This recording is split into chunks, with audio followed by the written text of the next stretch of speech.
Ouais. encore assez sévère Ouais. qui ressort de ce match. Ouais, l'efficacité a été en face. Hein. Ils ont 5 ballons, ils en ont mis 4. Bravo à eux. Je pense qu'on en a autant et on n'a pas su mettre pareil. Donc à partir de là, voilà, on a été un peu moins bien dans les deux zones et eux l'ont été. Donc à partir de là, on peut que les féliciter. Auxerre a battu Chambly et a réalisé un exploit retentissant. Il est souvent dit que la marge est fine en fait. Oui, mais bien sûr. Ça tient, ouais, ça tient à rien. Tu peux rejouer ce match-là, vu ce que j'ai vu au niveau de la possession et des occasions, ça peut tourner pour Auxerre, ça peut tourner pour Chambly. Après, ça a tourné pour ce soir, et puis voilà, c'est tout, c'est le football. Vous avez quand même les meilleures occasions, notamment en première mi-temps. Pour les meilleurs, ben on en a en tout cas, oui, oui, on peut mener, ça peut peut-être tourner le match. Moi, mon seul regret, c'est lorsqu'on vient à 2-1, on sent que ça commence un peu à chauffer. Après, fabriquer un troisième comme ça, on n'a pas le droit, quoi. Voilà.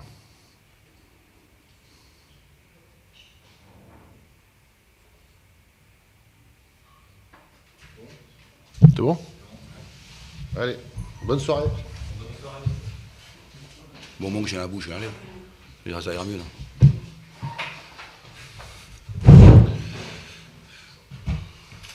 Allez, je vous écoute. Jean-Marc, vous parliez de venir faire un exploit ici. Ça y est, c'est fait? Oui, c'est fait. 4-1, c'est fait. Ouais, on a souffert. On a souffert, mais évidemment, les garçons sont très satisfaits de leur victoire et aussi je suis satisfait du comportement du groupe dans son ensemble. C'est une bonne chose. Mais même si on a souffert, parce que c'est une équipe qui est en très grande confiance, qui est très hermétique sur le plan défensif et qui est très athlétique. Mais voilà, par la solidarité et on a su aussi, en étant patient, attendre le moment pour marquer des points et puis accentuer le score au fur et à mesure que l'équipe adverse prenait des risques. Parce qu'effectivement, quand ils sont à 2-1, après, on le savait, ils allaient prendre beaucoup de risques, c'est normal pour revenir au score. Et nous, on a su profiter de cette prise de risque pour claquer des buts, voilà, en fin de match. Quasiment pas d'occasion en première mi-temps. 4 buts en seconde. Est-ce que vous leur avez dit clairement Toujours les questions. On croit toujours qu'à la mi-temps, le coach, il est magique. Alors qu'en fait, non, c'est surtout... c'est vrai qu'en première mi-temps, on n'a pas d'occasion. Et eux, ils en ont 2, ce que j'ai marqué sur mon carnet. Ils ont 2 belles occasions. Nous, on en a 0. Mais c'est lié aussi à l'intensité du match. Et comment tu arrives à maintenir une certaine intensité. Et il était important de... C'est la première fois qu'à l'extérieur, enfin la seconde fois qu'on arrive à la mi-temps à 0-0, parce qu'on avait pris un but à Sochaux à la 60e. Mais c'était important de rester sans encaisser de but, être imperméable sur la première mi-temps. Puis après, c'est aussi l'intensité et le rythme qui fait qu'en deuxième mi-temps, on a apporté quelques corrections, mais très peu de corrections, parce que l'état d'esprit était là. Mais on avait beaucoup plus de mal à développer notre football sur le plan offensif. Mais aussi pourquoi? Parce que tout simplement, il faut savoir que là, l'équipe, moi j'étais inquiet parce que déjà la défense centrale est complètement new look. C'est la première fois que ces défenses centrales jouent ensemble, donc c'était une grosse inquiétude pour nous. Et ensuite, on rentre 2 nouveaux qui n'ont jamais participé du tout à nos 13 semaines de travail. Ils n'étaient pas là. Le Billan et Sylvestre n'étaient pas là. Donc en première mi-temps, on a 0 occasion parce que ça manque de coordination, ça manque de relations de jeu, ça manque de code de jeu. Et c'était très net qu'il faut beaucoup plus de temps et même c'était vraiment imparfait sur le plan du jeu offensif parce qu'on manquait beaucoup de relations, parce qu'on a des nouveaux.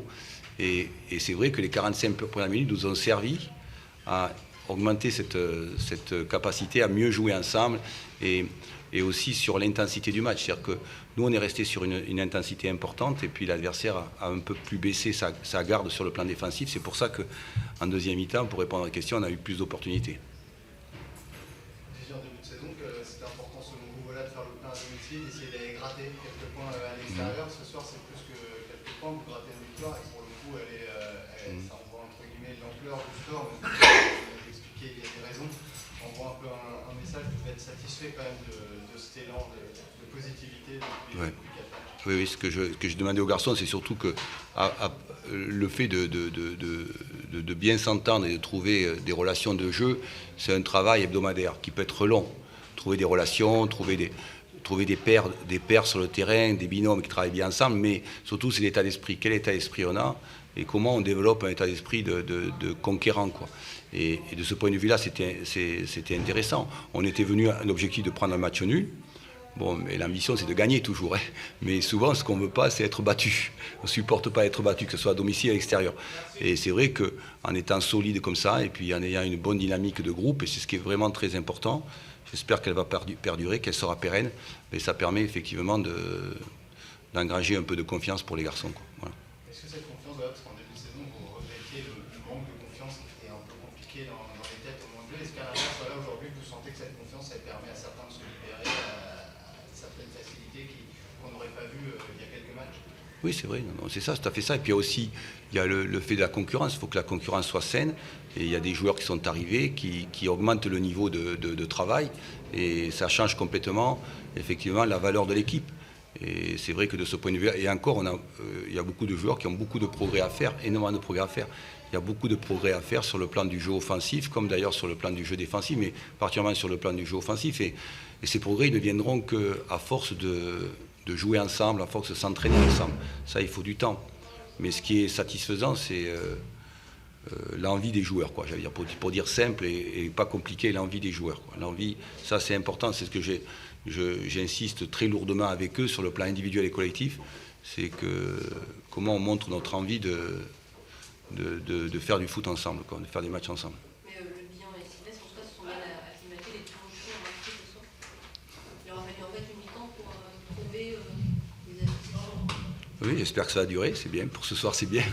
Mais l'entraîneur, il est toujours fait beaucoup preuve de recul, parce que la vérité d'un soir n'est pas celle du lendemain. Mais c'est vrai que je suis très satisfait pour Teddy qu'il ait marqué, parce que c'est pas forcément ça. Il était content, je lui dis, ça fait plusieurs fois sur le terrain, je lui dis, mais vas-y, mets-moi une frappe des 30 mètres, c'est pour ça qu'il est venu. Mais moi, au moins une frappe des 30 mètres, mais en une au moins. Donc il a fait, et puis il a mis au fond.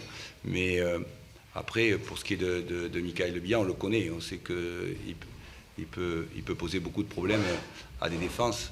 Voilà, donc pour ça, c'est intéressant. Mais même si on a beaucoup de progrès à faire sur le plan des relations de jeu entre les joueurs, ça, on a beaucoup de progrès encore à faire, effectivement.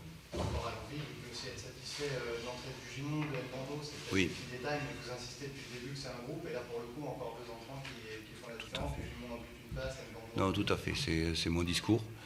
Depuis toujours, je leur dis, voilà, ce que je dis, c'est comment un groupe il montre sa vie de tous les jours et comment il montre son intelligence globale. Parce que les joueurs de très haut niveau qui sont intelligents, ils ne souffrent pas d'être remplaçants, ils ne souffrent pas de ne pas être sélectionnés, ils continuent à travailler pour l'institution, pour le club.